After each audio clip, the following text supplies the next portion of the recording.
إن الحمد لله نحمده ونستعينه ونستغفره ونعوذ بالله من شرور أنفسنا ومن سيئات أعمالنا من يهده الله فلا مضل له ومن يضلل فلا هادي له وأشهد أن لا إله إلا الله وحده لا شريك له وأشهد أن محمدا عبده ورسوله أما بعد فأعوذ بالله من الشيطان الرجيم بسم الله الرحمن الرحيم والذين جاهدوا فينا لنهدينهم سبلنا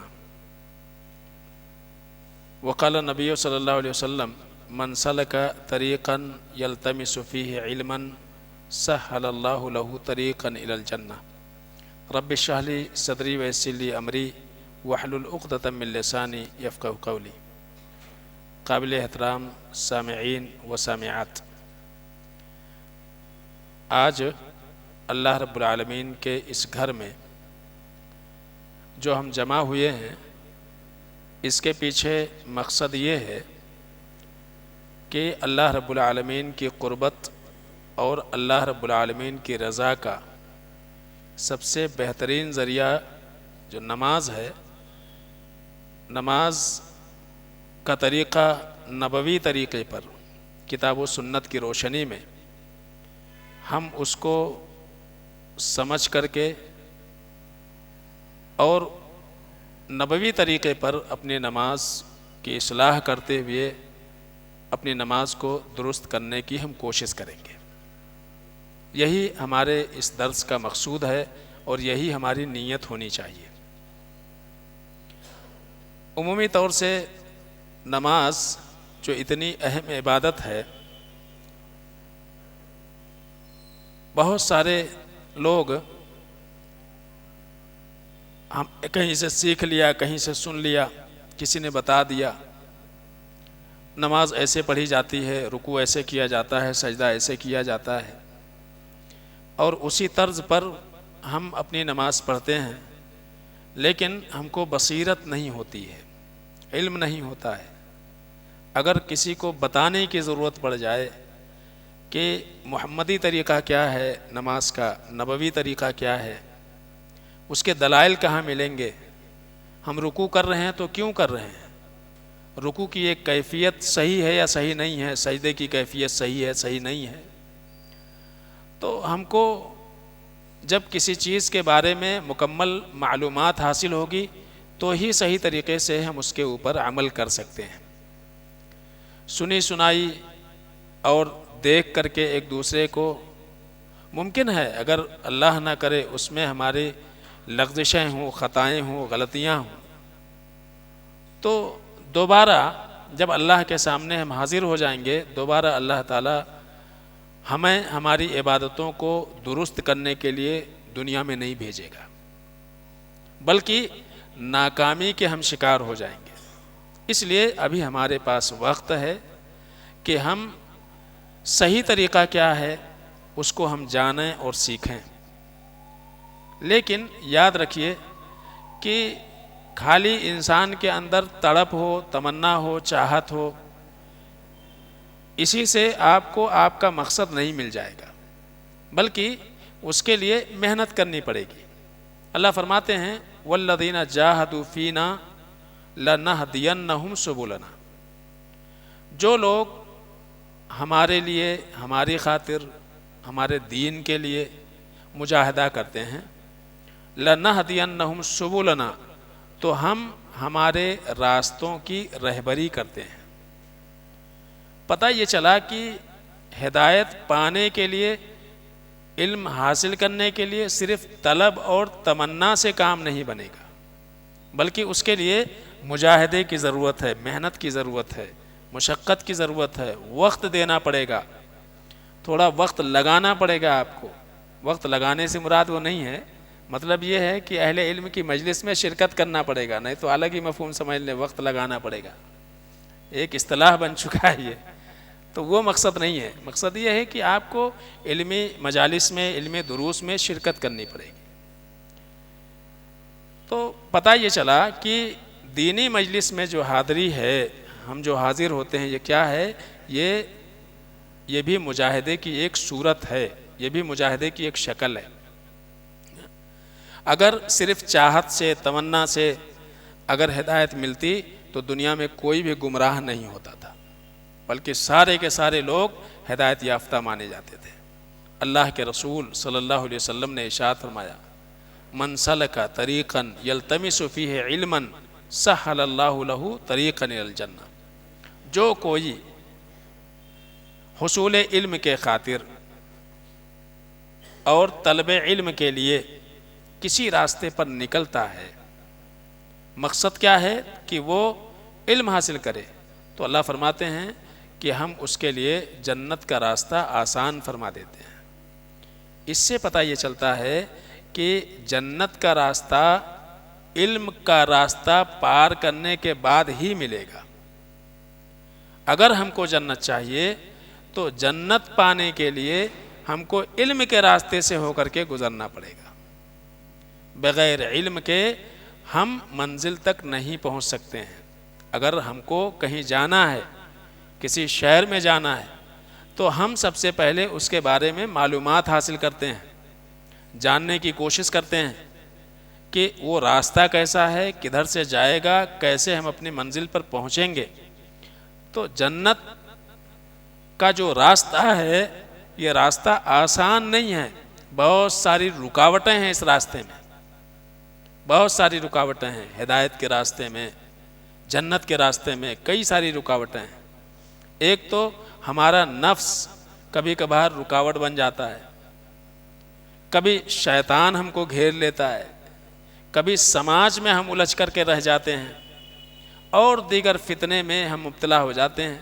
تو یہ ساری کیا ہے؟ رکاوٹیں ہیں دین کے راستے کے لیے، علم دین سیکھنے کے خاطر، یہ ساری رکاوٹیں ہیں۔ جب تک ان رکاوٹوں کو پار کر کے علم کے راستے پہ ہم نہیں چلیں گے، تب تک ہم کو جنت نہیں مل سکتی ہے۔ اور اللہ کے رسول صلی اللہ علیہ وسلم نے طلب علم کا راستہ جنت کا راستہ بیان کیا ہے۔ یعنی ہم اگر اللہ رب العالمین کے دین کو سیکھنے کے خاطر بیٹھتے ہیں، وقت دیتے ہیں تاکہ کتاب اللہ اور سنت رسول کا صحیح فہم ہم کو آ جائے، تو یہ کیا ہے؟ یہ جنت میں جانے والا راستہ ہے، یہ کامیابی کا راستہ ہے۔ یہ اللہ کے رسول صلی اللہ علیہ وسلم نے واضح فرمایا۔ تو پتہ یہ چلا کہ جس کو بھی جنت چاہیے اس کو کیا کرنا پڑے گا؟ یہ ساری رکاوٹیں جو ہمارے راستے میں آئیں، خاص طور سے حصول علم کے راستے میں، تو ان رکاوٹوں کو کراس کرنا پڑے گا، اس کو پار کرنا پڑے گا، تب جا کر کے ہم جنت کے راستے پر چلنے والا بنیں گے۔ اور خاص طور سے آپ غور کیجئے کہ کبھی انسان یہ سوچتا ہے، یعنی دل میں آیا کہ بھائی ٹھیک ہے چلو کسی درس دروس میں شریک ہوں گے، یہاں جو ہے شیطان آتا ہے، یہ خیال ڈالتا ہے کیا ملے گا؟ نماز سکھائیں گے نا، یا نماز کا طریقہ سیکھنے کو ملے۔ نماز بہت ساری کتابیں اہل علم نے لکھی ہوئی ہیں، گوگل پہ تو بہت ساری کتابیں موجود ہیں، وہ ہم پڑھ لیں گے، درس میں جانے سے کیا فائدہ ہے؟ کتابیں ہم کو بہت ساری مل جائیں گی، دلائل ہم کو بہت ساری مل جائیں گی۔ یہ عمومی طور سے شیطان ہمارے دلوں میں یہ خیالات پیدا کرتا ہے۔ لیکن یاد رکھیے کہ کتاب سے ہی علم ملتا ہے، یہ بات صحیح ہے، لیکن کتاب پڑھنے والے کے لیے کتاب آپ کی رہنمائی نہیں کرتی ہے۔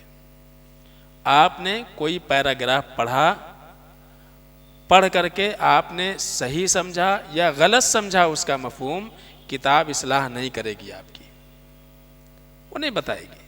ہاں آپ نے ایک چیز پڑھی ہے، کوئی حدیث آپ نے پڑھی، کوئی قرآن کی آیت آپ نے پڑھی، اس کا ترجمہ پڑھا، پڑھنے کے بعد جو مفہوم آپ کے ذہن میں آیا وہ مفہوم صحیح ہے یا صحیح نہیں ہے، کتاب سے اس کی اصلاح نہیں ہو پائے گی، اور نہ ہی کتاب آپ کو بتائے گی کہ یہ صحیح ہے یا آپ نے جو کچھ سمجھا ہے وہ صحیح ہے۔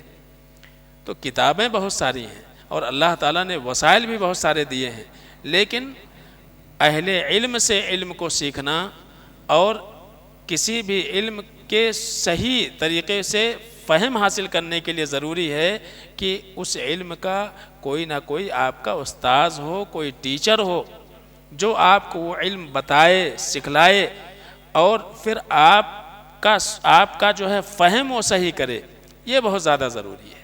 تو اسی لیے یہ دینی مجلسیں منعقد کی جاتی ہیں تاکہ قرآن کی آیتیں ہمارے سامنے ہوتی ہیں، احادیث ہمارے سامنے ہوتی ہیں، لیکن ان کا صحیح فہم کیا ہے. اور اللہ کے رسول صلی اللہ علیہ وسلم کو تو اللہ تعالیٰ نے جوامع الکلم عطا فرمایا تھا. چند الفاظ اللہ کے نبی صلی اللہ علیہ وسلم بیان کرتے تھے، بولتے تھے، لیکن اگر اس کے اوپر لکھا جائے، اس کو سمجھنے کی کوشش کی جائے تو گھنٹوں لگ جائیں گے. اس کی تفصیل، اس کی تشریح، اس کی وضاحت، اس میں موجود فوائد، اس سے مستنبط احکامات بہت سارے ہوتے ہیں. تو اس لیے یہ جاننا ہمارے لیے بہت زیادہ ضروری ہوتا ہے. لیکن یہاں جو ہے یہ بھی دیکھیے کہ مجاہدے کی ابتدا جو ہے بڑی آسان ہوتی ہے. ٹھیک ہے، آج پہلا دن ہے، الحمدللہ کافی لوگ بیٹھے ہوئے ہیں، لیکن اس کے بعد اگلا ہفتہ تو تسلسل جو ہے یہ انسان کے لیے ذرا مشکل ہوتا ہے، سمجھے نا.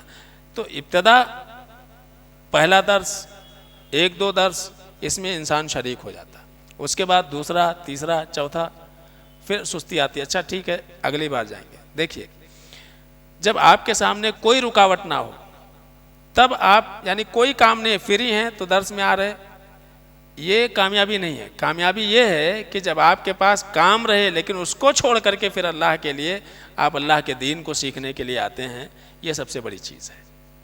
ٹھیک ہے، یہ سب سے بڑی چیز ہے. تو ابتدا جو ہے یہ آسان ہوتی ہے. اسی طرح سے آپ دیکھیے ہم دینی مجلسوں میں کیوں شرکت کرتے ہیں، یا ہم کیوں ان دروس کو اٹینڈ کریں، اس میں کیوں شریک ہوں. اس کا فائدہ یہ ہے کہ تاکہ ہمارے عمل کی اصلاح ہو جائے، ہمارے عمل کی اصلاح ہو جائے. اور کسی بھی عمل کے اصلاح کے دو مرحلے ہوتے ہیں، دو مرحلہ ہوتا ہے، اور دو اعتبار سے اصلاح ہوتا ہے. ایک علم حاصل کر کے، معلومات لے کر کے آپ کو کوئی عمل کرنا ہے.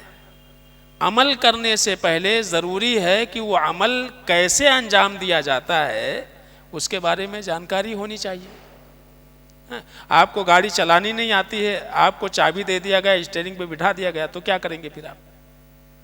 تو ایک عمل کرنا ہے، نماز پڑھنی ہے، روزہ رکھنا ہے، حج کرنا ہے، زکوٰۃ دینی ہے، ایک عمل ہے، وہ ایک عبادت ہے. اس عبادت کے تعلق سے جب تک ہم کو صحیح معلومات نہیں ہوگی وہ عمل صحیح نہیں ہو سکتا ہے. تو کسی بھی عمل کی اصلاح کے لیے ضروری ہے کہ ہمارے علم کی اصلاح ہو. ہم پہلے اس کے بارے میں صحیح طور سے، مکمل طور سے معلومات حاصل کریں. وہ معلومات جب ہمارے پاس آ جاتی ہے اور مکمل طور سے جانکاری ہو جاتی ہے اس عمل کی کہ یہ عمل ایسے کرنا ہے، اس کا طریقہ یہ ہے، اور اللہ کے رسول صلی اللہ علیہ وسلم نے ایسے کیا ہے، صحابہ نے اس عمل کو ایسے انجام دیا تھا. اب ہمارے پاس جو ہے باقاعدہ اس عمل کے تعلق سے علم جمع ہو گیا. اب اس جمع شدہ علم کی روشنی میں ہم اپنے عمل کی اصلاح کریں، یعنی پھر ہم اپنے نفس کو مجبور کریں کہ وہ جو کام ہم نے کرنا ہے اور جس کے بارے میں ہم نے معلومات حاصل کی ہے، اب اس کا علم ہو گیا. اب علم کے بعد اس علم کی روشنی میں اس عمل کے کرنے پر اپنے آپ کو مجبور کرنا، یہ دوسرا مرحلہ ہوتا ہے. سمجھ نا، یعنی علم تو ہم نے حاصل کر لیا ہے لیکن اس علم کی روشنی میں عمل نہیں کر رہے ہیں تو پھر بیکار ہے. یا عمل تو کر رہے ہیں لیکن اس عمل کا علم نہیں ہے تو الٹا سیدھا کر رہے ہیں آپ. تو دونوں غلط ہے. اور اس لیے آپ دیکھیے سورہ فاتحہ جو ہر رکعت میں پڑھی جاتی ہے کیا پڑھتے ہیں؟ غیر المغضوب علیہم ولا الضالین. تو دو گروہ کا اللہ نے تذکرہ کیا ہے. ایک تو مناملہ کا راستہ ہم مانگ رہے ہیں اللہ تعالیٰ سے، دوسرے یہ ہے کہ ہم اللہ سے پناہ مانگ رہے ہیں کہ دو قسم کے لوگوں کا جو وتیرہ تھا، جو ان کا طرز تھا، اللہ تعالیٰ مجھ سے تیری پناہ چاہتے ہیں. ایک تو مغضوب کا کیا معاملہ تھا؟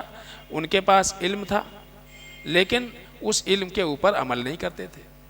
تو صرف علم حاصل کر لینا اور اس کو جمع رکھنا اور اس کے اوپر عمل نہ کرنا، یہ کیا ہے؟ یہ مغضوب علیہ کا طریقہ ہے، جن پر اللہ کا غضب ہوا. وہ کون؟ یہود. اللہ نے تورات دے دی، سارا علم تھا ایسا کرنا ہے ایسا کرنا ہے، لیکن ہمیشہ اس کے الٹا کرتے تھے. تو علم آنے کے بعد عمل نہ کرنا، یہ اللہ رب العالمین کے غضب کو دعوت دینا ہے. اور بغیر علم کے عمل کرنا ضالین، وہ کیا ہے؟ یہ گمراہ لوگوں کا طریقہ ہے، یہ بھٹکے ہوئے لوگوں کا طریقہ ہے۔ آپ کے پاس علم ہی نہیں ہے کسی کی چیز کے بارے میں مکمل طور سے، اور اس کے اوپر آپ عمل کرنے کی کوشش کرتے ہیں، تو کیا ہوگا؟ ایکسیڈنٹ ہوگا۔ آپ کو گاڑی چلانی نہیں آتی ہے لیکن شوق بہت زیادہ ہے چلانے کا، تو کیا کریں گے؟ آپ اپنی بھی جان گنوائیں گے اور ساتھ میں دوسروں کی بھی جان آپ گنوا بیٹھیں گے۔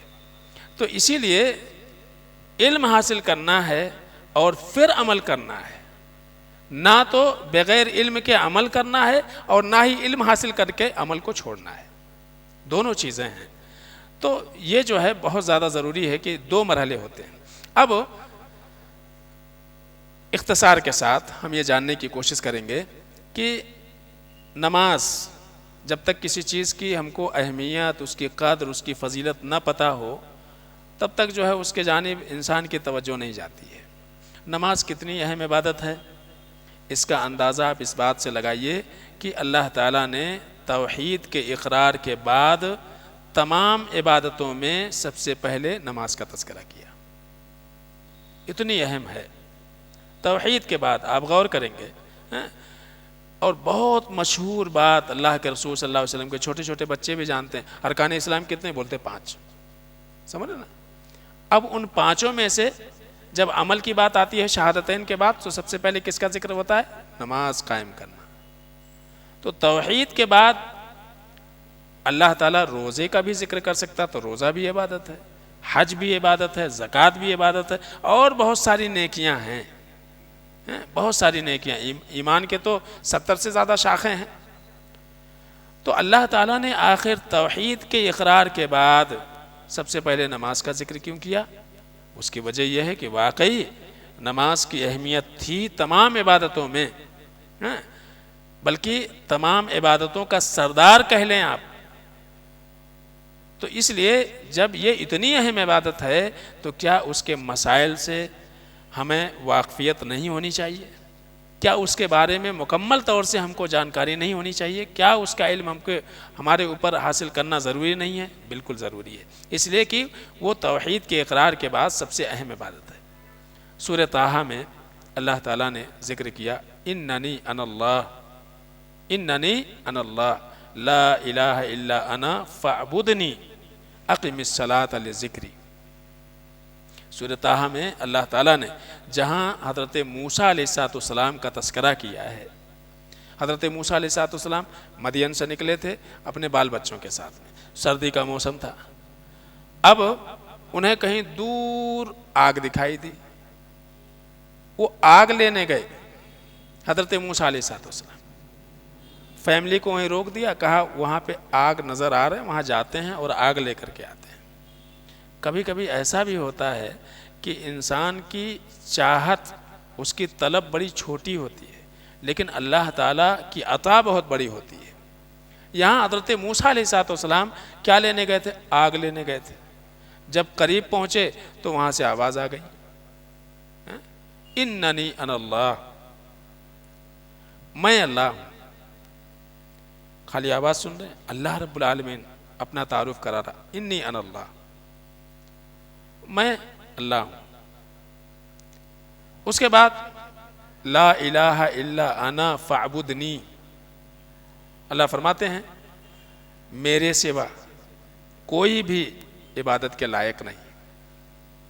تو ایک تو اس میں ہم کو یہ درس ملتا ہے کہ اللہ تعالیٰ نے اپنے تمام پیغمبروں کو سب سے پہلے توحید کی تعلیم دی، اتنے اہم ہے، یعنی سب سے پہلے اللہ تعالیٰ انبیاء کا بھی، اگر انبیاء کی بھی اصلاح کیسے ہوئی؟ سب سے پہلے عقیدے کی اصلاح۔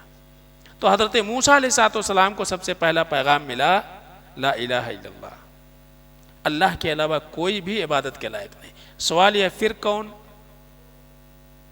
فاعبدنی، تو اللہ نے کہا میری عبادت کرو، صرف میری عبادت کرنی ہے۔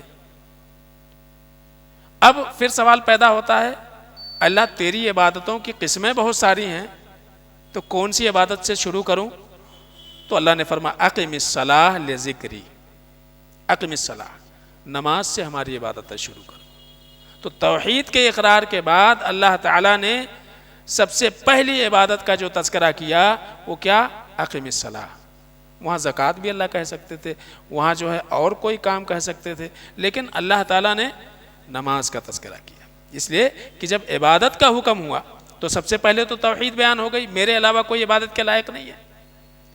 اور اس سے بھی پتہ چلا کہ جو الہ ہوتا ہے وہی معبود ہوتا ہے، اور جو معبود ہے وہی الہ ہے، جو الہ نہیں وہ معبود نہیں، عبادت کے قابل نہیں۔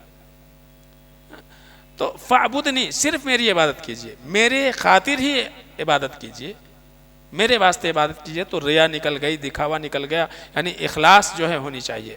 تو اس سے بھی پتہ چلتا ہے کوئی بھی عبادت جس کو ہم عبادت سمجھ کر کے کر رہے ہیں، ضروری ہے کہ وہ کیا ہو؟ وہ انسان اس عبادت کے تئیں مخلص ہو اور وہ خالص اللہ کے لیے کرے۔ تو کیا بتائے گا؟ اقیم الصلاۃ، نماز قائم کرو۔ تو توحید کے بعد سب سے پہلا جو حکم ہوا حضرت موسیٰ علیہ السلام کو، وہ کیا ہوا؟ نماز کو قائم کرو۔ تو اس سے پتہ چلتا ہے کہ توحید کے اقرار کے بعد ایک مومن کے لیے، ایک مسلمان کے لیے، اگر جب وہ عمل کا سلسلہ شروع کرے گا تو اس کی نماز بہترین ہونی چاہیے، نماز اچھی ہونی چاہیے اس کی۔ اور پھر کیوں نماز؟ اللہ نے اس کا بھی سبب بتا دیا، لذکری، مجھے یاد کرنے کی خاطر۔ نماز کیا ہے؟ میرے یاد کرنے کا ایک ذریعہ ہے، یعنی اللہ رب العالمین کو یاد کرنے کا ذریعہ ہے نماز۔ ہم نماز کے لیے کھڑے ہوتے ہیں، آپ دیکھیں اللہ اکبر سے لے کر کے اور سلام پھیرنے تک ہم اللہ کا کہیں ذکر کر رہے ہیں، کہیں اللہ سے کچھ مانگ رہے ہیں۔ تو پوری باتیں اللہ اور بندے کے درمیان ہے۔ یہ کیا ہے؟ ذکر ہے، اللہ کو یاد کرنے کا ذریعہ ہے۔ تو اللہ تعالیٰ نے تینوں چیزیں بیان کر دی۔ اور پھر آپ اس پر بھی غور کیجئے کہ نماز اتنی اہم عبادت ہے کہ صرف امت محمدیہ ہی کے لیے نہیں، بلکہ نماز حضرت آدم علیہ السلام سے لے کر کے محمد رسول اللہ صلی اللہ علیہ وسلم تک چلی آ رہی ہے۔ نماز ہے، دیگر بہت سارے احکامات امت محمدیہ کو ملے، لیکن نماز جو ہے حضرت آدم علیہ السلام سے لے کر کے محمد رسول اللہ صلی اللہ علیہ وسلم تک ہے۔ ہاں، طریقے الگ رہے ہوں گے، کیفیتیں الگ رہی ہوں گی، لیکن پتہ یہ چلتا ہے کہ یہ کیا حضرت موسیٰ علیہ السلام کو حکم ہو رہا ہے، نماز قائم کرو۔ اب وہ کیسے تھا، وہ طریقہ کیا تھا، اس سے بحث نہیں ہے، لیکن یہ کہ نماز ضرور تھی۔ تو اس سے پتہ چلتا ہے کہ نماز جو ہے کتنی اہم عبادت ہے۔ اسی طرح سے اللہ کے رسول صلی اللہ علیہ وسلم نے خاص طور سے ایک موقع پر آپ نے کہا تھا، وَاعْلَمُوا أَنَّ خَيْرَ أَعْمَالِكُمُ الصَّلَاةُ، یاد رکھو تم جتنی بھی نیکیاں کرتے ہو، ان تمام نیکیوں میں سب سے بہترین نیکی اور سب سے بہترین عمل کون سی ہے؟ نماز۔ اللہ کے رسول صلی اللہ علیہ وسلم نے بیان فرمایا۔ تمام نیکیوں میں، نہ آپ نے روزے کا ذکر کیا، نہ حج کا، نہ زکوٰۃ کا، نہ اور دیگر نیکیوں کا۔ اللہ کے نبی نے ان خیر اعمالکم الصلاۃ، سب سے بہترین عمل جو ایک مومن بندہ اپنے عقیدے کی اصلاح کے بعد انجام دیتا ہے وہ کیا ہے؟ نماز ہے۔ بہت ساری روایتیں، بہت ساری آیتیں نماز کی فضیلت، اس کی اہمیت کو اجاگر کرتی ہیں۔ ایک اور حدیث دیکھیں گے اور اپنی بات ختم کریں گے۔ حضرت حذیفہ بن یمان رضی اللہ تعالیٰ عنہ، انہوں نے ایک شخص کو دیکھا، یہ سنن ابن ماجہ میں روایت موجود ہے، صحیح بخاری میں بھی یہ روایت موجود ہے مختلف الفاظ کے ساتھ۔ انہوں نے ایک آدمی کو دیکھا کہ وہ کیا کر رہا ہے؟ نماز ادا کر رہا ہے، لیکن فطففا، راوی کہتے ہیں نماز ادا کر رہا ہے، لیکن نماز کے جو ارکان ہیں، واجبات ہیں، سنن ہیں، مستحبات ہیں، اس میں اس سے کوتاہی ہو رہی ہے، اس سے کوتاہی ہو رہی ہے۔ جب وہ نماز سے فارغ ہوا، حذیفہ بن یمان رضی اللہ تعالیٰ عنہ نے کہا، منذ کم تصلی هذه الصلاۃ، ابھی آپ نے جو نماز پڑھی ہے اس طریقے پر آپ کب سے نماز پڑھ رہے ہو؟ اس شخص نے کہا، منذ 40 عاما، ہم کو ایسے ہی نماز پڑھتے ہوئے 40 سال ہو گئے، یعنی 40 سال پرانے نمازی ہم ہیں۔ حضرت حذیفہ بن یمان رضی اللہ تعالیٰ عنہ نے کہا، ما صلیت منذ 40 سنہ، میں نے نبی کا طریقہ دیکھا ہے، نبی کے ساتھ میں ہم رہے ہیں، جس انداز میں تم اپنی نماز ادا کرتے ہو، تم نے 40 سال سے میں کہوں گا کہ نماز ہی نہیں پڑھی ہے۔ سمجھ نا؟ کہا میں یہ کہوں گا کہ تم نے 40 سال سے نماز ہی نہیں پڑھی، تم بول رہے ہو 40 سال سے نماز پڑھ رہے ہو، لیکن میں کہوں گا کہ 40 سال سے تم نے نماز پڑھی ہی نہیں ہے۔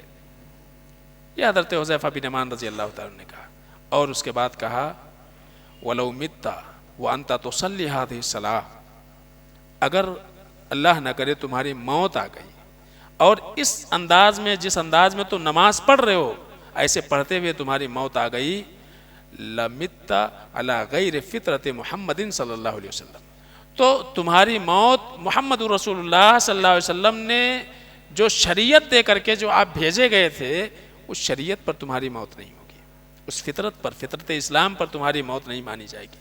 بعض روایتوں میں ہے کہ انہوں نے کہا لو مت علی غیر سنت محمد صلی اللہ علیہ وسلم، اگر تمہاری موت آ گئی تو اللہ کے رسول صلی اللہ علیہ وسلم کے طریقے پر تمہاری موت نہیں ہوگی۔ تو اس سے پتہ یہ چلتا ہے کہ نماز اتنی اہم عبادت ہے کہ اس کے بارے میں شرح و تفصیل کے ساتھ اس کے احکام، اس کے مسائل، اس کے طریقے، یہ ہمارے لیے سیکھنا سب سے زیادہ ضروری ہے، تاکہ کہیں ایسا نہ ہو، اللہ نہ کرے، کہ ہماری نماز میں لغزش ہو جائے، کوتاہی ہو جائے، اور جب اللہ کے سامنے ہم پہنچیں اور اللہ کے جانب سے فیصلہ صادر ہو جائے تم نے تو نماز ہی نہیں پڑھی ہے، ہم خوش ہیں پڑھ پڑھ کر کے، اور اللہ کے سامنے پہنچے ہیں، اللہ کہتا ہے تمہاری نماز ہم کو قبول ہی نہیں ہے، تو کیا کریں گے؟ تو اس لیے یہ جو مجلس منعقد کی جا رہی ہے، اس کا مقصد یہ ہے کہ صحیح طریقے پر جو نبوی طریقہ ہے کتاب و سنت کی روشنی میں ہم کو علم ہونا چاہیے، ہم رکوع کیوں کرتے، سجدہ کیوں کرتے، قیام ہمارا کیسا ہونا چاہیے، ہمارے سجدے کیسے ہونے چاہیے، کچھ اگر سو ہو جائے، غلطی ہو جائے تو اس کا ازالہ کیسے کیا جائے، تو اللہ اکبر سے لے کر کے سلام پھیرنے تک، اس میں بہت ساری کئی ساری ضمنی چیزیں بھی انشاءاللہ آئیں گی۔ اللہ سے دعا ہے کہ العالمین ہم سب کو اس طرح کی مجلس میں شرکت کرنے کا اللہ توفیق عطا فرمائے، اور ہمارے لیے اس مجلس میں شرکت کرنے کو ہماری اصلاح اور ہماری نجات کا ذریعہ بنائے، آمین یا رب العالمین۔